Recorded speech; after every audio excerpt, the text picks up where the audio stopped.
Confusing signs are popping up along I-40. The signs direct drivers to exit the interstate for alternate routes. Baffled drivers came to CBS 17 looking for answers. Consumer investigator Steve Spracia is live tonight to explain what the signs are there for. Steve.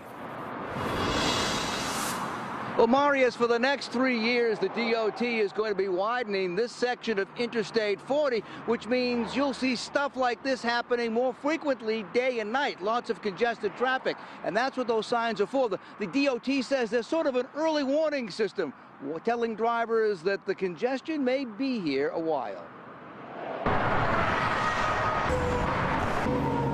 These signs are everywhere, and drivers racing by them are confused. You know why they're out there right now? I do not. Kind of confusing, isn't it? It is. Billy Paul isn't the only one who's puzzled, admits the DOT. I've heard it from a couple people, too. More than a couple that say, like, hey, whoa, is this a real thing? Though these signs seem to indicate you ought to be using this route as an alternate to Interstate 40, the NCDOT says ignore those signs unless the traffic on the I-40 construction zone is all jammed up. We've placed the alternate warning signs out there just in case anything goes wrong within the project's limits.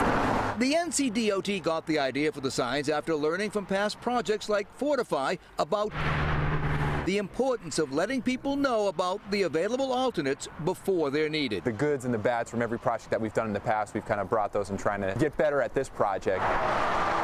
How will you know when you should use the alternate? Well, these message boards will warn you. And how will the DOT know when to activate the board?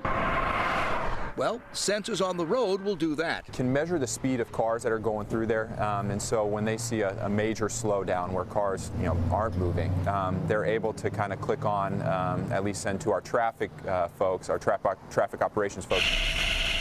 There are more than a dozen alternate routes. Some of them include US 70, US 70 Business, and US 64/264. And depending on the severity of the backup, there are even alternate routes which could take you through Wilson to avoid the slow go on the interstate.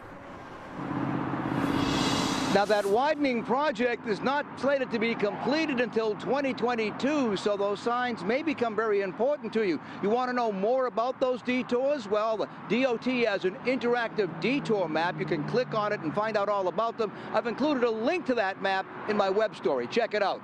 Getting answers for you, I'm CBS 17 consumer investigator Steve Spracia. Steve.